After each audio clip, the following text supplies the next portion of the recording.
Yo, what's going on, guys? Man, it's your boy Dignified TW, and we're back with another video.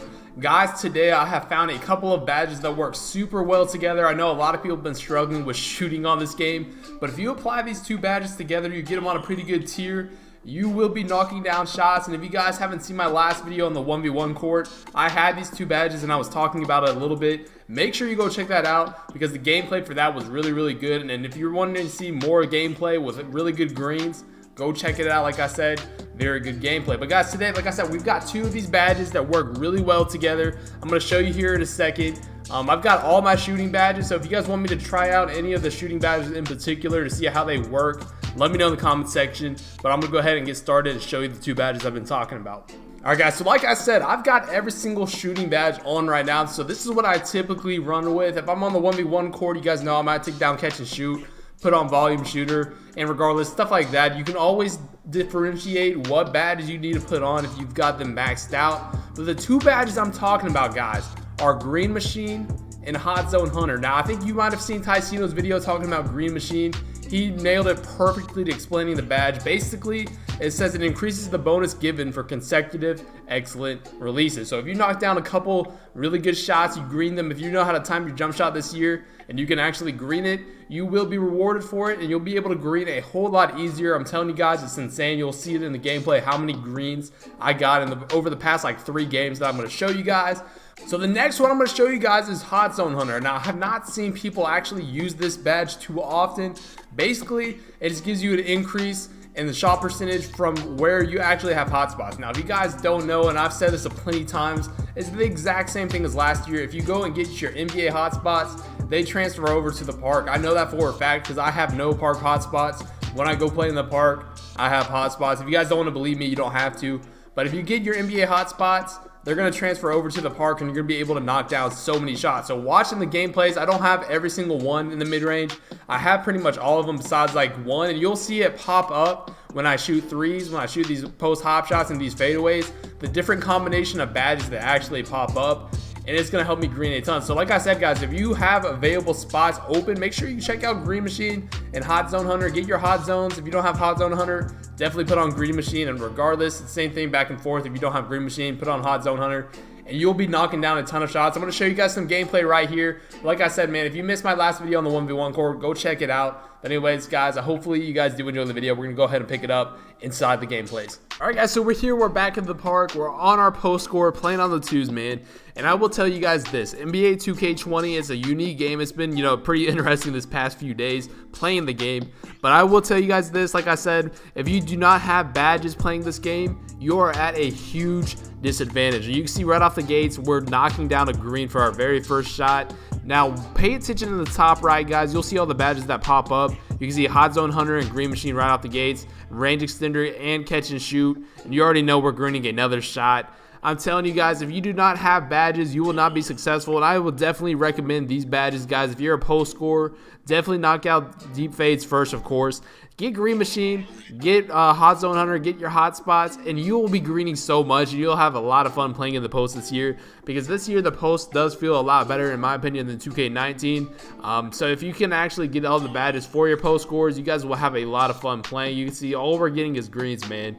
And if you guys have played, the greens are not that rare. If you can't get greens, Green Machine and Hot Zone Hunter, if you feel like you're timing your shots correctly, are some of the best badges you can get. And even when you don't get a green, like you guys can see right there, I'm still shooting in my hot spot, so I'm able to knock it down. Literally all I'm shooting is greens. And when you're a playmaking post score, there's no way people think you can shoot consistently. But you can see again, post hop shot, knocking it down, literally all greens, guys. It's crazy. So this guy's sitting in the paint the whole entire game, just like a majority of people, and I can't really blame him, because I'll be honest with you, that's what I would be doing as well, especially in the beginning of this game. I would just be forced to shoot. So you can see we got 6 seconds left on the shot clock. Quick first step right there. I can still attack the basket. For everybody saying I wasn't going to be able to do that on this build, we were able to hit a 37% contested layup. 14 points on this guy's head. I think with the rest of our shots, we actually do green. Besides that one, guys, I have hot spots. I've got catch and shoot. I've got my range extender badge.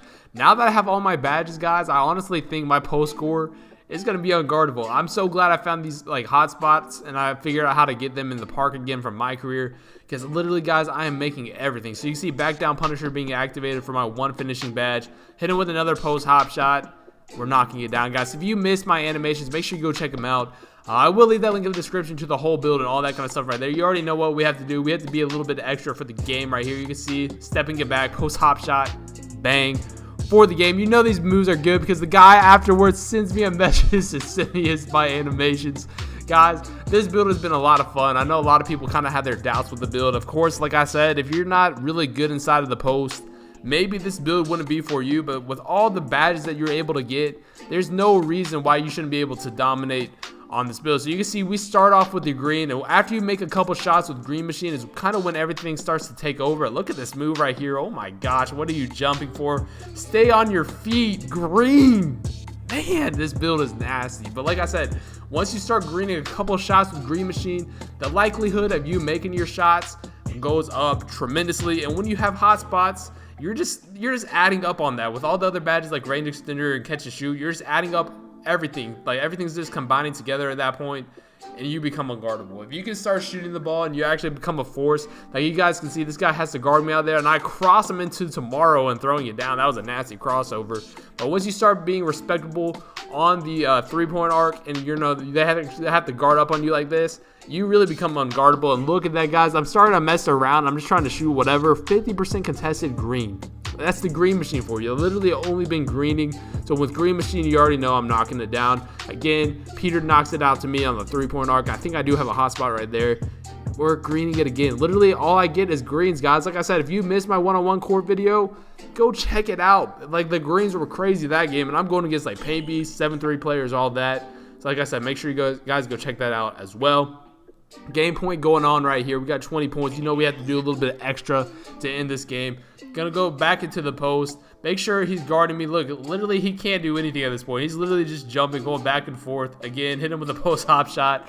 I've got my hot spot right there. Since I whited it, like I mentioned before, if you white shots and you have hot spots, they're going to be going in a whole lot more often. So you can see this last game, we're going up against another center that just wants to sit in the paint. Probably should have lost the ball right there. You can see my hotspots underneath my player. If you guys don't know what it looks like, it's those little red things underneath my player right there. You can see I have my hotspot and I green the first shot. The thing I like to do usually, guys, with this, because like I said, if you don't green your first shot, green machine only pops up after you start greening. So usually I like to shoot like a fadeaway, because all my badges that add up help it a lot, like deep fades, green machine, hot spots. You're more likely to make that, and then you can start shooting the threes. You know, you can start shooting the drifters and all that kind of stuff like that. You can see like right here, he left me open, but I'm gonna go back inside of the post. I want to start greening a couple more fadeaways. So you can see he steps back. I want to see if he's gonna guard me. So I'm gonna go back inside the paint, bump him a little bit, hit him with a spin, hitting him with another fadeaway. And like I said, when it's not green and you have your hot spots, you'll see in the top right with deep fades popping up and hotspot hunter or hot zone hunter. That's all you need. Flexible release isn't needed anymore for those whites. You're just going to be able to make everything with hot zone hunter, because like I said, you got the hot zones, everything's working out. You can see again, I'm able to actually shoot the drifter right there, little step back, little midi with my hot zone, with range extender all coming up, and green machine. Like I said, you make one green, and guys, if you know how to time your shots, this badge is gross. So you can see again, we're up 10-2 against the center. Catch and shoot, top of the key, no hot spots, but green machine is giving me that extra little boost that I need to be able to green it. 13-2, he kicks it out to me again, wide open midi, not green, but like I said, I have all the zones and all the extra stats going for me when I'm able to green all these shots. Again, little post hop shot, knocking it down. 17-6, we're just doing our thing. So you can see we're clamping up a little bit right here. Peter getting the great steal. I'm gonna go back up to the mid-range, green, hot zone, knocking it down. Like I said, centers can't keep up with you with this build. I know a lot of you guys have questions about the build being good or not, but being 6'11", I'm so fast. Having quick first step on Hall of Fame helps me a lot. And you guys don't know, quick first step actually pops up on that. You can see I'm trying to goof around right there. End up missing it, but quick first step pops up with a lot of your post moves. If you guys were wondering why boom with playmaking, there's so many good playmaking badges that you can get on a big man. I would definitely recommend you guys look at all the pie charts and all the possibilities. You can see 9 for 17. We're messing around here at the end. But again, like I said, when you start greening, you start greening. You green a lot. So you can see he pops up with a terrible shot. Not be able to get the rebound. Go against the big man, he greens. Bang. But like I said, guys, if you want to see more videos with my post score, I think I could be able to be actually hitting 99 in a few days. I'm 94 overall right now. I'm pretty close. I've been playing a lot of 3v3 Pro-Am recently because I have all my badges. It's been a lot more fun. If you guys want to see a 99 version of this build, let me know in the comment section because I definitely want to hit that in the next few days. But you see, we're about to get a stop right here. He kicks it out to him, man. I don't know. That big video is not the greatest. Kick it out to Peter. I think actually I'm going to reset it myself. This is a perfect example. Like you see, I have my hotspot, but I don't have anything else. Peter kicks it back out to me. Bang. Hot zone. We're knocking it in, guys. But thank you so much for all the support, guys. If you're new to the channel, make sure you subscribe. But I've been Dignified. I'm out.